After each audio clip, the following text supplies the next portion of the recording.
मे मे हा model auxiliary verb बहुधा किंवा शक्यतो या अर्थाने वापरला जातो. मेची वाक्यरचना सब्जेक्ट त्यानंतर मे आणि त्यानंतर वर्बचा फर्स्ट फॉर्म अशा प्रकारे असते.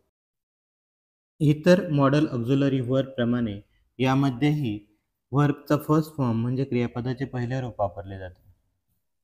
अत्यंत नम्र व फॉर्मल विनंती करण्यासाठी किंवा परवानगी घेण्यासाठी मेचा उपयोग होतो. कॅन, कुड पेक्षा अधिक सभ्य व नम्रपणे परवानगी घेण्यासाठी मे वापरतात. May I come in sir? Sir, मी आत येऊ का? May I take your file? मी तुमची फाईल घेऊ शकतो का? या वाक्यांमधून नम्रपणे परवानगी मागितलेली आहे. तर यू मे गो नाऊ, आता तुम्ही जाऊ शकता, या वाक्यातून परवानगी दिलेली आहे. अशा प्रकारे परवानगी घेण्यासाठी किंवा देण्यासाठी मेचा वापर केला जातो.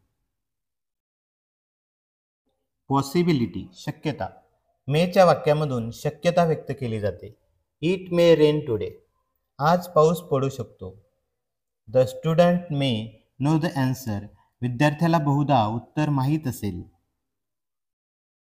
पहिल्या वाक्यामधून आपल्याला पाऊस पडण्याची शक्यता दिसते, तर दुसऱ्या वाक्यामधून आपल्याला विद्यार्थ्याला उत्तर माहीत असण्याची शक्यता समजते.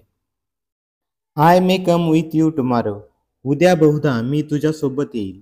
मेच्या वाक्यामध्ये घटना घडण्याची शक्यता जास्त असते आणि ही सकारात्मक वाक्य असतात.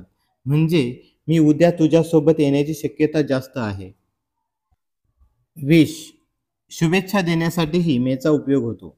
मे गॉड ब्लेस यू, देव तुमचं भलं करो. May you succeed in life, तुला आयुष्यात यश मिळो. मे यू लिव्ह लॉंग, तुला दीर्घायुष्य लाभो. अशा प्रकारची शुभेच्छा देणारी वाक्य सांगण्यासाठी सुद्धा मेचा उपयोग होतो.